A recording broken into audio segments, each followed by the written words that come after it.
E aí, usuários do SUS, tudo bem com vocês? Bom, hoje nós estamos aqui para a gravação do nosso terceiro episódio. Nós trouxemos um convidado muito especial. Ele é o Dr. Bruno Neder.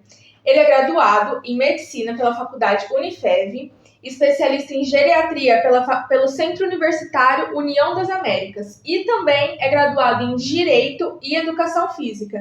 Tudo bem, Dr. Bruno? Olá, tudo bem? Boa noite. Seja muito bem-vindo ao nosso projeto. Hoje a gente vai bater um papo sobre geriatria, que é a especialidade do Dr. Bruno. Obrigado. Eu agradeço muito pelo convite, tá? Estou à disposição para poder ajudar e esclarecer algumas dúvidas, tá? Muito obrigada. Então vamos começar. A nossa primeira pergunta seria: o que te inspirou a escolher a geriatria como especialidade? Houve alguma experiência marcante que você gostaria de compartilhar com a gente? É o seguinte, igual vocês comentaram, falaram agora na abertura, antes eu fiz a educação física. Desde a época da educação física, eu tinha, assim, uma afinidade, parece que, em lidar com os idosos, entendeu? Então, trabalhei muito tempo na academia, era personal, e era um público que me enchia os olhos, porque eu via a disposição deles. Às vezes a gente vê muita gente nova reclamando que tem cansaço, que não tem disposição, e você via pessoas de 60, 70, 80 anos acordando cedo, ou indo na parte noturna treinar. Então isso já me assim, despertou um olhar para esse público.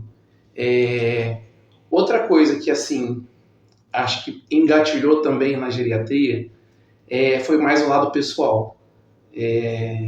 A minha avó era carioca, ela faleceu com 96 anos. E, assim, ela tinha todo um ritmo de vida que eu falava, nossa, que legal.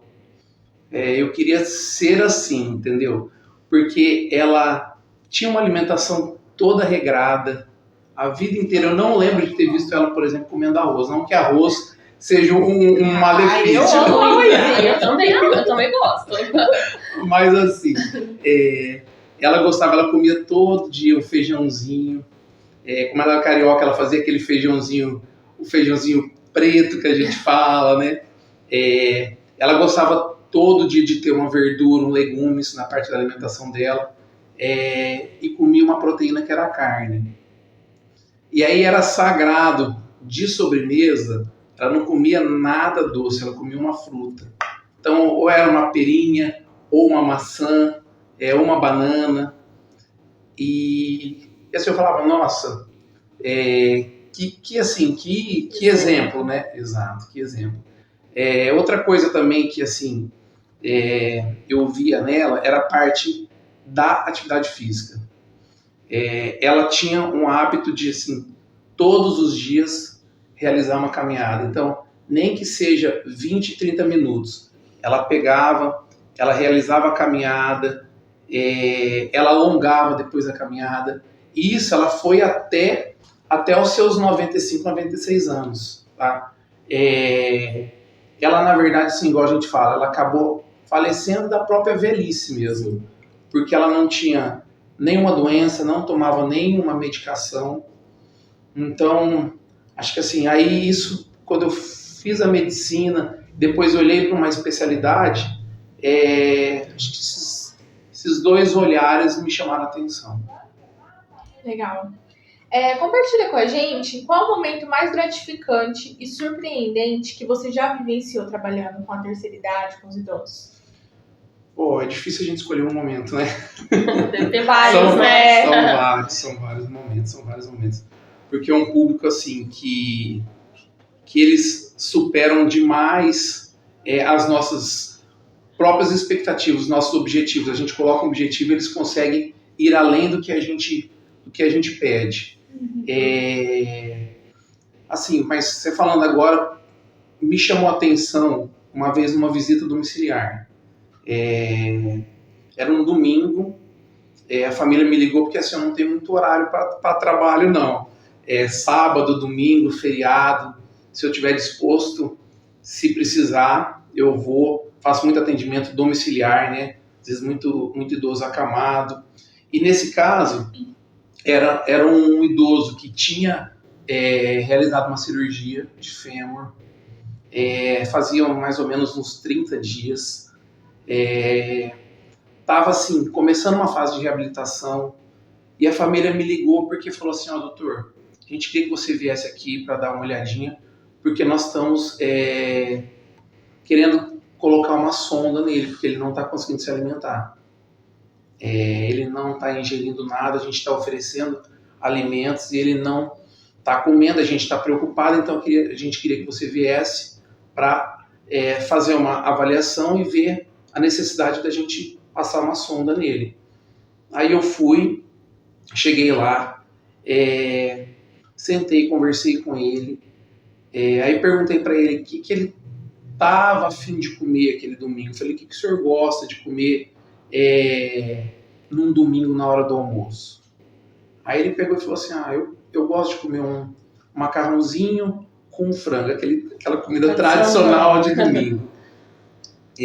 Aí eu falei para a filha, faz assim, vamos ver se a gente consegue achar, vamos pedir uma travessinha de macarrão, vamos pedir um frango assado e vamos sentar na mesa, vamos ver se ele come junto com a gente. E aí a gente conversou, esperou, chegou a comida, nós sentamos, ele assim surpreendeu todo mundo, se alimentou, começou a comer, e aí eu vi que assim, não foi uma questão do médico estar lá, acho que ele precisava era um olhar diferente, entendeu? Era assim, era alguém que tá ali conversando, acho que, como que eu vou dizer, dando uma atenção, não que a família não estivesse dando, mas às vezes alguém de fora que viesse, desse uma atenção para ele diferente, e aí isso fez toda a diferença. E assim, hoje ele não precisou passar sonda, se recuperou super bem, está se alimentando, então eu acho que assim, igual a gente fala aqui na medicina, eu penso assim, que o importante, como na vida, é a gente poder tá próximo ao outro, entendeu? Dar as mãos, poder ajudar, poder retribuir, porque eu acho que assim, profissão, status, isso vai embora, entendeu? Então o importante, eu acho que é a amizade. A amizade, a compreensão e esse olhar, um olhar diferente. Acho que a questão de comida é não tratar como uma obrigação, né, nesse momento, que ele acha, ele é obrigado a comer porque ele precisa se alimentar, ele precisa estar saudável. Sim. Mas olhar de uma forma diferente, né, vamos ajudar, vamos ali estar junto, bater um papo. Exatamente, acho que foi a questão de conversar, a gente chegou ali, conversou, perguntei para ele de futebol, era um domingo, então assim, tinha tudo a ver, exato, acho que era uma atenção diferente. E assim, igual eu falei, não que a família não desse essa atenção, mas às vezes acho que ele queria alguém de fora, entendeu? Para conversar, para expor. Exatamente. Aí, assim, essa foi uma das coisas que me marcou aí. Doutor, vou fazer uma outra pergunta. O que uma pessoa idosa pode esperar na primeira consulta com o geriatra? Sim. Existe algo que deve solicitar ou perguntar? Na verdade, assim, vamos mudar um pouquinho, voltar um pouquinho pro meu lado. O que seria interessante, eu acho, o paciente, que hoje a gente chama de cliente, né, vir até você, o que seria interessante ele trazer numa primeira consulta? A gente sempre fala assim, quando o paciente marca, eu sempre peço, ou se é comigo, ou se for com a secretária, eu peço para perguntar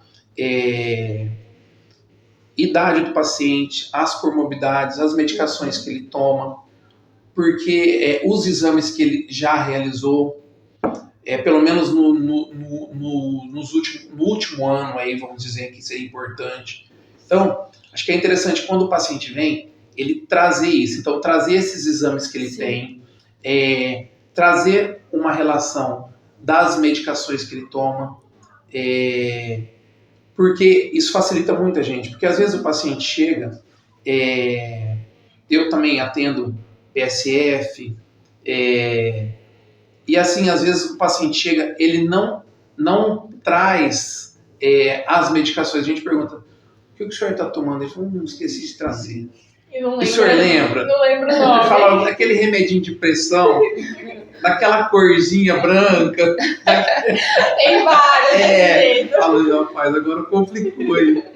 Aí ele fala, traz na próxima consulta. Então assim, acho que isso é importante. E, assim, o interessante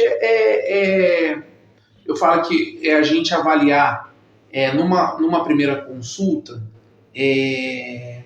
um todo do paciente, um todo. Tudo que está ao seu redor. É interessante o paciente, a gente pede para o paciente, que é o público que eu trabalho, o idoso, sempre vir acompanhado, porque é importante alguém da família ou responsável estar junto na consulta, tá? Para a gente poder passar algumas coisas que às vezes não é de alcance dele, ou às vezes você fala tanta coisa na consulta que a gente mesmo, vocês mesmos, às vezes vocês vão na consulta, sim, às vezes acaba esquecendo. Então, e aí tendo alguém junto, consegue lembrar depois das recomendações e o que pode ser feito. Doutor, assim, em relação ao Alzheimer, Sim. quais são os primeiros sinais de Alzheimer que os familiares e cuidadores devem ficar atentos nos idosos? Tá. Assim, ó, vamos chamar primeiro de uma demência, tá? Então, tem a demência, dentro da demência tem várias demências. Uma delas, e a que a gente vê mais, é o Alzheimer, tá? O que é interessante a gente notar? Mudanças do hábito de vida do paciente, tá? Então, por isso que é importante nesse caso a família estar junto, porque a gente sempre pergunta, porque às vezes o próprio paciente não tem noção do que está acontecendo, ele não percebe. E aí quem está junto que percebe mais as mudanças dele do dia a dia. Então assim, o paciente deixa luz acesa da casa e sai. Muitas vezes a gente pergunta, você já deixou o fogo ligado? Sim. Queimou o arroz, queimou o feijão? Fala, já, está acontecendo várias vezes. Você saiu de casa, foi até o mercado e no meio do caminho deu aquele branco e você, assim, nossa, aonde eu tô? Como que é para eu chegar até lá? Aí o paciente fala, já aconteceu comigo. Outra coisa, quedas frequentes também. Então, às vezes o paciente começa a ter muita perda de equilíbrio, aí começa a ter muitas quedas que antes não tinha. Isso é importante tá observando. Outro aspecto também, transtorno de humor. Então, mudança de transtorno de humor. O paciente começa a oscilar muito, tá? Entre tá em um momento muito feliz, às vezes muito triste, fica deprimido em certos períodos do dia. O estresse, né? Também. Exato. E assim, todo mundo hoje, né? Até nós. Quem hoje não tá? Quem não faz então, hoje, né? Com essa correria nossa, né? Então, assim, e parte do sono também. Parte do sono é importante a gente estar observando, porque às vezes o paciente dormia muito bem e passa a não dormir bem. Tem insônia, acorda muitas vezes durante a noite. Às vezes tem sintomas que a gente fala até de delírio, tipo, vê bicho na parede que não tem, ou conversa com alguém que não esteja ali no momento. Então, esses acho que são alguns aspectos importantes para a gente estar observando. Eu passei recentemente, há 1 ano atrás, por esse processo, né? O avô do meu esposo, considerava como meu avô também, entrou, né, nessa questão da demência e Sim. Foi exatamente o que o senhor falou. Foi perdendo os hábitos dele do dia a dia, ele não fazia mais, ele não sabia como voltava para casa, ele mesmo já percebeu que ele não estava se lembrando qual que era o caminho de casa. Então ele mesmo já evitou, não saía mais na rua. E foi aos poucos, né? apresentando sintomas, Sim. até vir a falecer, né? Entendi. É triste, mas assim, a gente ajudou muito ele. Sim. Foi um processo cansativo, porque é Sim. cansativo tanto pra gente quanto Com pra certeza, eles, né? com certeza. Imagina, estar perdido, você não saber Sim, mais quem é sim, você, sim. onde você está, né? Sim, sim. Mas é realmente isso tudo que o senhor falou, a gente presenciou de perto. Outra coisa também, você estava falando e eu lembrei aqui. O paciente começa a esquecer muito do presente e lembrar muito do passado. Então começa a ficar, sim, ter uma fala muito repetitiva, começa a lembrar, por exemplo, muito comum idosos que assim, o marido ou a esposa faleceu, ficou um só, e aí começa a conversar, começa a querer lembrar da outra pessoa que se foi, entendeu? Então isso é também uma característica bem comum da demência. Doutor, vamos falar um pouquinho sobre vacinas. Quais são as vacinas recomendadas para os idosos e há algum calendário específico para eles que eles devem seguir? Sim. Na verdade, assim, a parte de vacina no Brasil eu acho muito boa. Acho que é uma coisa assim que a gente tem que bater palma, porque o calendário vacinal é excelente. Desde quando você nasce, você sai do hospital já com as suas vacininhas todas realizadas. Falando do idoso, o que a gente preconiza muito?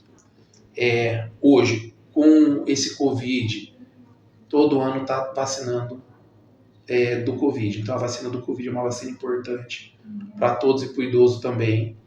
Outra vacina importante é a da influenza, porque assim, uma das principais causas de complicações e morte na fase idosa é a pneumonia, é doença respiratória, então é importante você tá vacinando. Outra vacina também importante que tem pelo SUS é a Pneumo 23, que protege contra justamente a pneumonia. Ela é, assim, a partir dos 60 anos, está disponível. Você toma uma dose e após 5 anos você tem outra dose de reforço. Tá? E uma vacina, assim, que ela não é disponível pelo SUS, mas é uma vacina cara, não é todo mundo que tem condições de estar tomando, mas assim, que eu também, quando tem condições, recomendo, é a vacina da herpes zoster. Porque assim, acomete muita gente, muitos idosos, e assim, são lesões feias, né? Eu falo, lesões doloridas, exatamente. Desculpa, mas eu trabalho numa UBS, né, e acabei fazendo curativo de um senhor, né, com herpes, e é muito, assim, feio, dolorido, ele sentia muita dor. Sim. Então, assim, e o tratamento é um pouquinho longo, né? Sim. A pessoa acaba meio que ficando irritado, né? Exato. E a gente vai conversando ali, acalmando, explicando que, né, com as medicações e com os curativos, vai melhorar. Exato. É um tratamento assim que você faz com a ciclovir, né? Sim. Mas é que a dor, até a lesão vai embora, mas a dor fica aí às vezes por 3, 6 meses, às vezes 1 ano. Ainda persiste a dor ali. Então é uma vacina assim que quem puder tomar é interessante. Ela pode ser tomada 6 meses após o diagnóstico da herpes. Então você teve diagnóstico, iniciou os sintomas, após 6 meses você pode tomar, e ela tem uma dose de reforço também. Tá? Entendi. Doutor, vamos falar um pouquinho sobre alimentação na terceira idade. Quais são os alimentos essenciais para a dieta dos idosos? Alguma dica de ajuste para essa fase da vida? Alimentação, hoje está em moda alimentação, né? Hoje todo mundo está procurando, né? Atividade física, alimentação saudável, né? Para a gente ter uma vida aí com bem-estar e tentar evitar algumas doenças, né? É interessante. Primeira coisa, hidratação. Então, ainda mais numa região nossa muito quente, a umidade do ar tá tá em sinal de alerta aí todos os dias, muito baixo, então é importante estar hidratando. O idoso às vezes tem o hábito de não tomar muita água, tá? Então eu sempre, quando passa comigo no consultório, eu falo, deixa aquela garrafinha que a gente tem na academia, eu falo para eles comprarem, para a família comprar, deixar do lado, porque estimula a beber água. Porque se ele às vezes está no sofá, está na cama, ele não vai sair para ir até a geladeira, até a cozinha. Por mim. Então, às vezes a gente até tá com sede, mas depois eu bebo, a hora que vier já passou o dia e ninguém tomou uma gota d'água. Exato. Então, assim, hidratação é importantíssimo. Outra coisa importante aí, eu falo que folha verde escura. Então, o brócolis é importantíssimo. O brócolis tem muitas propriedades aí que ajudam a gente. Então, tem cálcio, ele ajuda bastante na parte de doença cardiovascular, de prevenção. Junto deles aí, das folhas verdes, alface, espinafre, a couve. A rúcula também. A rúcula, exatamente.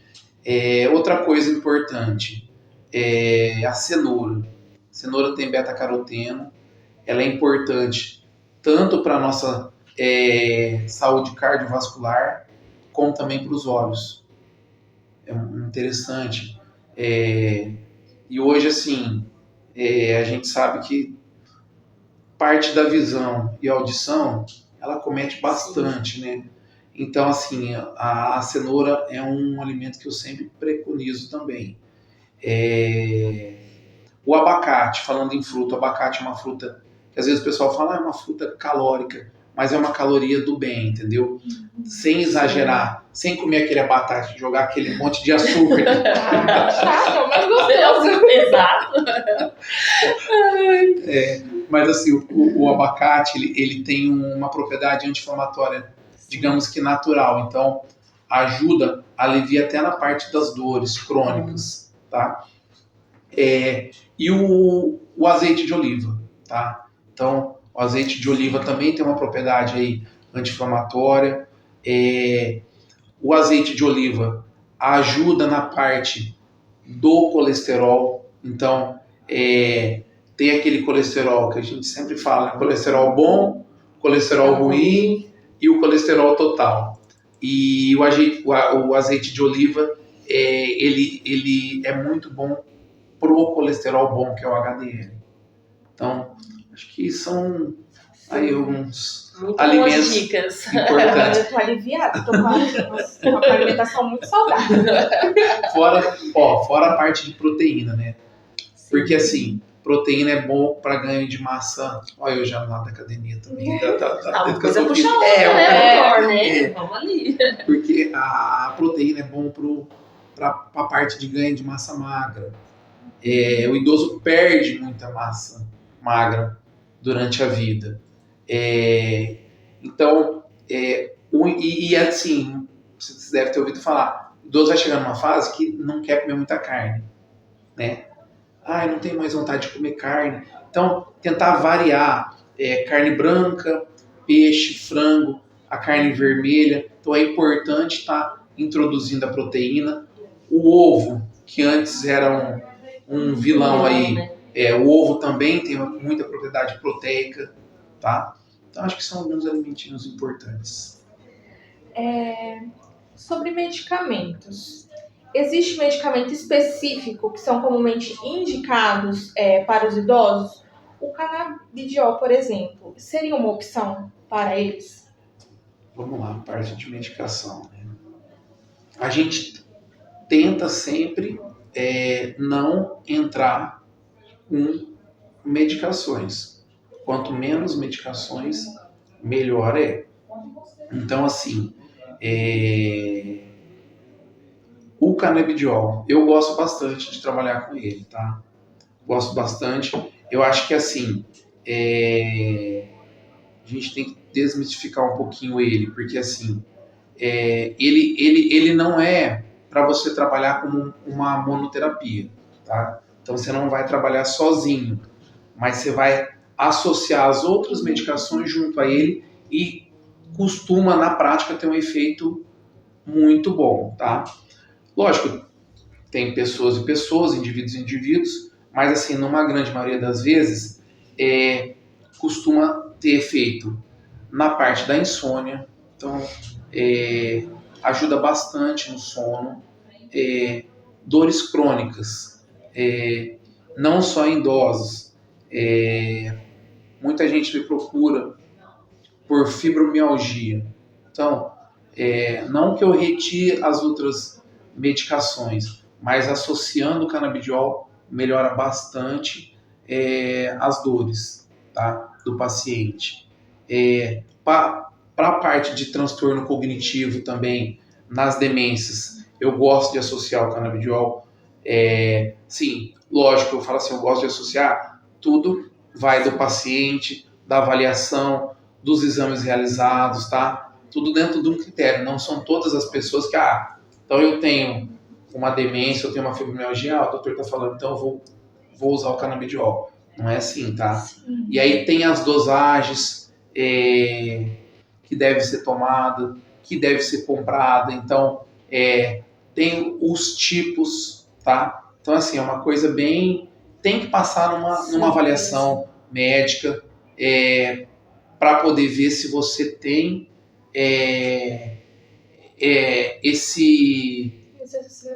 necessidade de usar a medicação. Exato. A canabidiol é um medicamento que, se for procurado pelo alto custo, é distribuído pela rede SUS ou não? Na verdade, assim, ele entrou agora pelo alto custo, mas nesse caso ainda, por exemplo, de demência, não. Tá? Ele está em algumas doenças mais específicas, mas para a demência ainda não está disponível. Entendi. Vamos partir para a área de tecnologia. Sim. Como a tecnologia está mudando o cuidado com os idosos? Existe algum aplicativo, dispositivo eletrônico que você recomendaria para esse auxílio? Sim. Eu costumo falar assim, que não tem como hoje, tanta criança a gente fala, né?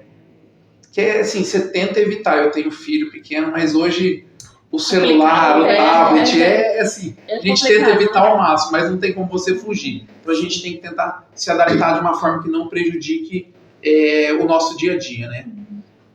Assim, tem um aplicativo que eu sempre falo para eles, que é justamente da água que a gente comentou. Tem um aplicativo tanto no Android quanto no iPhone, o lembrete de água. Então, toca lá, você lembra de tomar água de tanto em quanto tempo. Outro que eu acho interessante é o lembrete da medicação, para você não esquecer de tomar a medicação. Tá? E um outro que é interessante é um roteador. Esse aí é mais para quem está ao redor e fica preocupado com o idoso, às vezes, que saia. Então, ele fica rastreando o celular do idoso, entendeu? Então, para a família é interessante, porque às vezes fica preocupado, né? Sim. O idoso, por mais que você fale, sabe, acaba sendo teimoso, você fala, você não vai sair. Então ele fala, eu vou sair, eu preciso sair. Exatamente. Eu vou só até o mercado. Só vou ir pra farmácia e já volto. Sai do mercado, da farmácia, da casa do vizinho. Exato. E aí você fica, onde ele tá? Ele conversa com um pouco, né? Cada esquina que para, conversa com um, com o outro. Quando vê, o dia já passou. Sim. Cadê o idoso? Que nada de voltar pra casa. Chega com uma mudinha diferente. Verdade. Sempre chega com uma mudinha em casa. E ó, tem outro também, que é para estimular a parte cognitiva, que são os joguinhos, igual criança tem lá. Exato, tem lá, se você colocar jogos para idosos, para estimular o cognitivo, tem alguns joguinhos lá no celular, como quebra-cabeça, jogo da memória. Isso ajuda bastante a parte cognitiva. Caça-palavra, exatamente, exato. E assim, até saindo um pouquinho da parte do celular também, né? Outra coisa que eu ia comentar, igual eu tento recomendar em casa também, assim, a hora que você vai almoçar, a hora que você vai jantar, a gente ter um momento e deixar o celular de lado, entendeu? Não ficar com o celular na mão. Porque Sim. isso prejudica muito. Você não consegue... Você está num momento ali de família, e aí você está olhando mensagem, está olhando o celular, ninguém conversa com ninguém. Então, nessas horas, eu sempre falo para os idosos também, tentar deixar o celular de lado, deixa ele virado de cabeça para baixo, porque você vê aquela luzinha ali, já vai te dar aquele faniquito de pegar. De pegar. Aí Será que... Exato. Então, né? Exatamente. Vai ter alguma coisa importante. Não é? A gente sempre pensa, né? Sempre é uma coisa importante, sempre, mas na verdade não é, Não gente. né? Na maioria das vezes. Eu concordo com o doutor, o almoço, o jantar, né? É Sim. uma hora sagrada, né? Sim, eu considero certeza. uma hora sagrada. Até também para falar, para expor, Sim. né? O dia a dia ali, né? Sim. Como foi. Até ontem eu brinquei com o pessoal do meu serviço, a gente tava tudo almoçando, né? Aí eu olhei, tava só eu aqui. Mastigando. Na hora que eu olhei em volta, vamos com o celular na mão, né? Eu falei, gente, e aí? Ninguém vai almoçar, não? Comida esfriando, o horário de almoço passando. Mas é verdade. Assim. Hoje a gente até, na hora que você sai, às vezes você sai, você olha do lado, você senta num barzinho, num restaurante, ninguém conversa com ninguém mais, né? É verdade. Todo fora mundo que fala quando no celular. esquece o celular, entra em desespero. Exatamente. Doutor, ainda falando sobre a tecnologia, tem uma outra perguntinha aqui. Como a tecnologia está mudando o cuidado com os idosos a se adaptarem às novas tecnologias, sem que seja um fardo para eles? Sim. Eu acho que é mais ou menos em cima disso que eu falei aqui. Tentar deixar um pouquinho mais leve. Então, eu acho que justamente não ficar sobrecarregando ele nessas horas importantes, que é a hora que eu comentei do almoço, Sim. do jantar, da reunião em família. Tentar nessas horas deixar o celular de lado, tá? Deixar o tablet de lado, porque às vezes é tablet também. Então acho que é mais ou menos isso do que a gente falou. Sim. Agora, a gente vai para os mitos sobre o envelhecimento. Sim. Quais são os mitos mais comuns sobre o envelhecimento que você gostaria de desmentir? É assim, todo mundo fala assim, ele tá velho, ele é idoso, então, assim, ele tá depressivo, ele não sai de casa, mas é porque é a idade dele mesmo. Então, isso é uma coisa que não pode ser levada em consideração de maneira alguma, tá?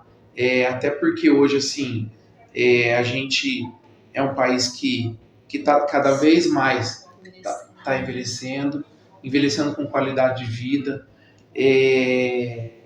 Assim, hoje a nossa população é em torno de uns 10% de idosos. Em 2025, a gente provavelmente chega aí uns 15% da população idosa, e 2050 é um prognóstico de chegar a uns 30% da população. Então, assim, Sim. E assim, 60, 70, 75, 80 anos hoje, você tem que ter uma qualidade de vida, e você pode ter uma qualidade de vida. Sim. Tá? Você pode sair, se socializar. Hoje tem, aqui em Votuporanga mesmo, tem o Centro do Idoso. O idoso é como se fosse uma creche para o idoso. É disponível, tem alguns critérios para poder entrar, lógico, mas assim, é disponível pelo município. O idoso passa o dia todo lá, tem atividades, tem alimentação. Então, assim, acho que isso é muito importante, né? Interessante. Sim. Então, vou fazer uma outra perguntinha em relação aos mitos do envelhecimento. Existe alguma crença popular sobre a terceira idade que você acha que deveria ser revista? Tá. Outra coisa, falando dos mitos também. Sentir dor, ele é idoso, ele sente dor, então é normal ele ter dor. Não é também uma verdade, tá? Então, isso aí a gente tem que rever, tem que saber por que ele está sentindo dor, tem que investigar o que está acontecendo, tá? Uma crença, como que você perguntou? Essa última. Existe alguma crença popular sobre a terceira idade que você acha que deveria ser revista? Tá, eu acho que sim. Mais pelo lado mesmo dessa questão que eu falei, da parte emocional mesmo. Sim. Emocional, a parte depressiva, de não se socializar. Então, acho que fica mais em cima disso. Às vezes as pessoas, para achar, é idoso, tem que ficar em casa, ou às vezes sentado, né? Uma senhorinha fazendo um crochê. Eu acho que não é verdade também, né? Acho que tem que incentivar, né? Com certeza, sim, o crochê é importante. É importante ficar em casa, às vezes ter o seu momento, igual a gente gosta de ter o nosso momento ali, é importante. Sim. Mas assim, a gente tem que estimular, entendeu? Não ficar só nisso e achar que, porque ele é idoso, tá bom daquele jeito.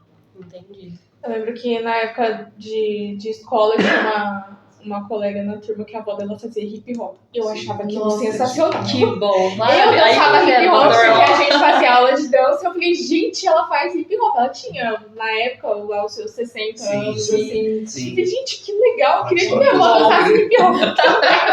Imaginei minha avó dançando hip hop. Eu achava sensacional. Tem também baile da terceira idade. Lá em Cardoso, onde eu moro, tem um baile. E a minha tia tá em todos, tá? Sim. Tem 70 e poucos anos e sempre tá em todos. Então, aqui tem... Eu não sei se ainda tem, mas tinha o forró aqui, né? Então, o pessoal ia no forró da terceira idade toda semana. Acho que era de quarta à noite, se eu não me engano, e de sábado.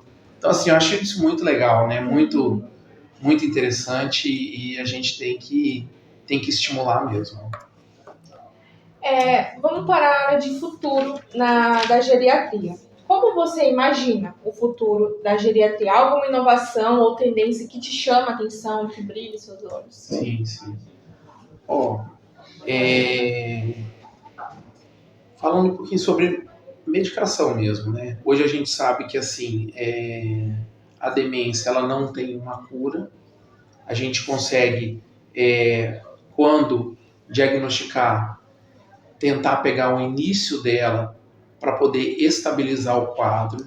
Então, para não evoluir para um quadro moderado e grave, que aí é difícil, igual você comentou no começo, é difícil para todo mundo, né? É difícil para o paciente, é difícil para quem cuida do paciente, não é fácil, a gente entende todos os lados. Mas assim, saiu e foi lançado nos Estados Unidos, foi até aprovado,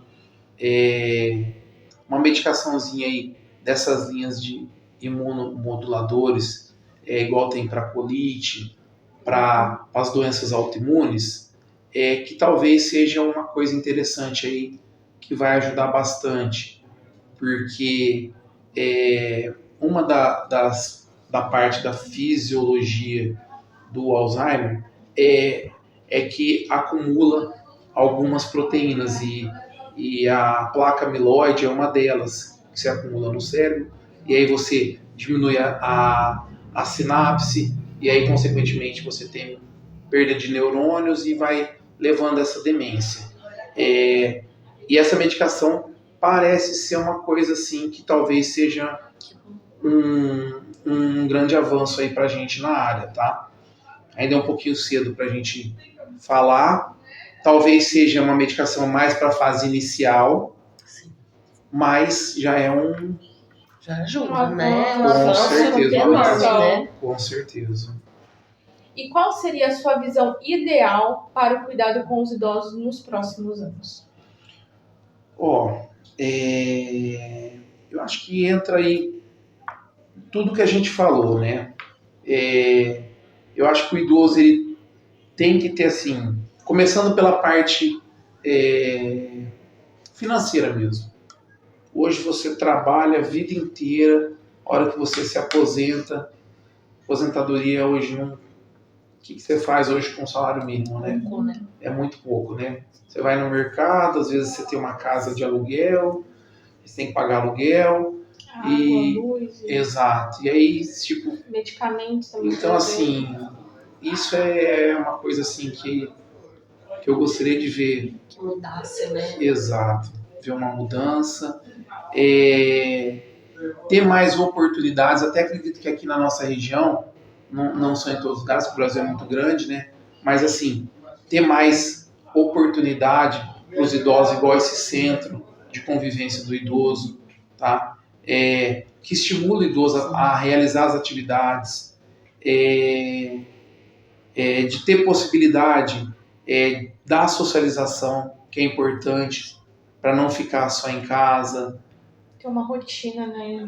Não perder a rotina, né? Porque para de trabalhar e não tem mais porque, nada assim, para fazer. Exato, assim. Muita gente que tá para se aposentar fala, nossa, e agora, o que eu vou fazer, né?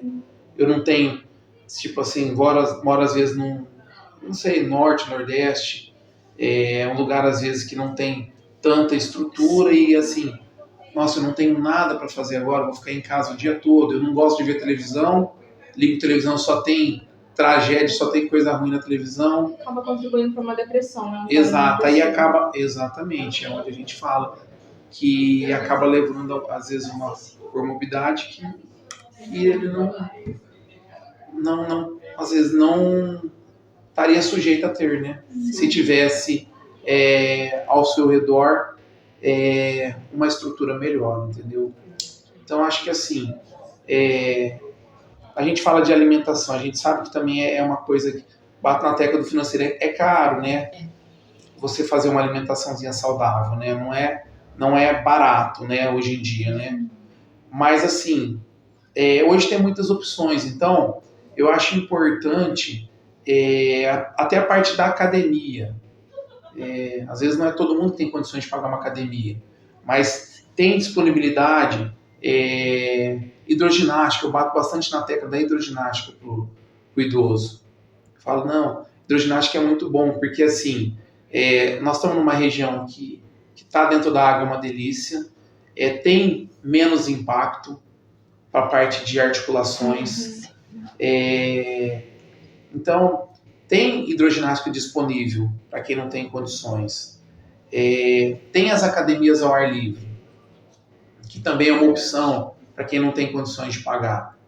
Então, acho que, assim, eu tento fazer com que o idoso tenha uma qualidade de vida e uma velhice melhor, entendeu? Então, assim, o pilar aí, para mim, é atividade física e alimentação. Legal. A última pergunta já entra nesse assunto que o senhor acabou de citar. Se você pudesse dar um único conselho para quem quer envelhecer bem, qual seria? Existe algum segredo dos idosos mais saudáveis que todos deveriam conhecer? Na verdade, foi isso que eu falei. Foi né? exatamente, foi exatamente isso. Alimentação. A saúde física, né? Cuidar. Sim, porque assim, a gente está falando do lado bom, mas também tem os idosos ou não idosos que têm várias comorbidades, que tomam várias medicações. Então, se a gente parar para pensar, é interessante você olhar assim, colocar duas pessoas da mesma idade do lado e falar, nossa, olha como essa pessoa envelheceu e como essa pessoa envelheceu. Comparar. E a gente vê que não está errado isso, entendeu? Sim. Quando você, que nem eu dei o exemplo da minha avó que faleceu com 96, minha bisavó com 98, e elas levavam esse ritmo de vida. Sim, lógico, tem acidentes, percursos que acontecem ao longo do caminho que pode mudar, mas assim, se você tentar manter essa disciplina, eu acho que você vai chegar lá na frente com muito mais qualidade. Legal, doutor. Bom, as nossas perguntas se encerraram, mas eu queria que o senhor comentasse com a gente um pouquinho sobre o seu atendimento no consultório. Como que funciona, como que o senhor atende os pacientes e tudo mais. Sim. Conta um pouquinho pra gente. É o seguinte, a gente tenta fazer uma consulta voltada pro idoso e para a família do idoso. Então, assim, eu sempre falo, não vá sozinho. Se o idoso me liga, eu falo, leva alguém junto. Porque tem que ter um suporte do lado. O idoso não pode, por si só, responder a tudo que está ao seu redor. Tá? Então, assim, a gente tenta, eu pelo menos, né, tento ver muito o âmbito e o que ele vive, o ambiente ao redor dele, porque às vezes uma simples conversa muda todo um possível diagnóstico que você vai dar para ele, entendeu? Eu, assim, hoje é muito importante, pós-dengue, pós-Covid, para todos, a parte de suplementação, mas suplementação de uma forma que eu falo segura, tá? Não é tipo, o paciente, doutor, eu posso tomar vitamina D, vitamina B12, que hoje todo mundo quer tomar. Verdade. Mas eu falo, você dosou? Não, eu quero tomar porque foi bom pro fulano. Então, assim, uma anamnese bem feita, essa questão de pedir os exames que tenha que ser realizados para aquele paciente, dependendo da situação. Então, dosagem de vitaminas hoje é muito importante. Hoje você pode mudar, igual eu falei, um magnésio, por exemplo, pode mudar toda a parte do sono do idoso. Tá? Às vezes, o paciente ia tomar uma medicação controlada, super forte, dessas linhas de clonazepam, diazepam, e você suplementa, pede uma dosagem de magnésio, faz uma suplementação de magnésio, e o paciente fala, nossa, eu estou dormindo super bem, ele estava baixo. Então, assim, eu acho que anamnese, exame físico e complementação com exames laboratoriais, e quando tiver necessidade, exames de imagem, que no caso meu, por exemplo, Alzheimer, às vezes a gente tem que pedir uma tomografia de crânio ou uma ressonância para descartar qualquer outra causa que não seja, às vezes, uma demência. Então, é importante. Então, assim, meu atendimento é focado nisso. Hoje, assim, o paciente, o idoso passa comigo, daqui a pouco quem liga para marcar consulta é o filho, o familiar, exatamente. Então, porque assim, hoje a gente olha, o geriatra não cuida só do idoso, a gente tenta hoje cuidar do indivíduo para envelhecer melhor. Então, prevenir doenças. Então, hoje a gente está sendo muito procurado pelo um público que tenha menos de 60 anos. Justamente por isso, jovem, entendeu? Né? Mais jovem. A pessoa fala, doutor, eu quero passar em consulta porque eu quero envelhecer bem, eu quero ver como é que estão minhas vitaminas, sim, eu quero ver se eu preciso suplementar, eu quero chegar na idade da minha avó ou da minha mãe, ou igual a elas, ou melhor do que elas. Fala pra gente quais os canais de contatos que as pessoas podem entrar em contato com o senhor para marcar uma consulta, para um bate-papo. Sim. Pode entrar em contato pelo Instagram. Então, fala pra gente o seu arroba, a gente vai deixar também anotado. Dr. Bruno Neder, tá? Aí no Instagram tem um link da secretária do consultório, tem um link também para entrar direto pelo aplicativo, tá? E se quiser mandar mensagem também ali, eu respondo, tá? Não tem problema nenhum. Qualquer coisa eu passo para a secretária, eu mesmo falo com o paciente, tiro dúvidas que às vezes tenha. Então pode ir pelo Instagram, que no Instagram tem todos os contatos ali. Legal. Muito obrigada, Dr. Bruno. A gente fica muito agradecido pelo senhor ter vindo aqui, compartilhar um pouquinho do seu conhecimento. E foi muito prazeroso estar aqui essa noite com o senhor, viu? Eu que agradeço, tá? Agradeço o convite. Agradeço o convite do professor de vocês, o Valdinei. Trabalhei com ele aí na urgência e emergência há alguns anos, né? Uma pessoa excepcional. Que a hora que me chamou, eu falei, não, bora, vamos lá agora. Então, assim, estou à disposição, caso precise de alguma coisa para a gente esclarecer alguma dúvida ou puder ajudar de alguma forma, pode contar comigo. Muito obrigada. Obrigada pela sua presença, viu? Obrigado.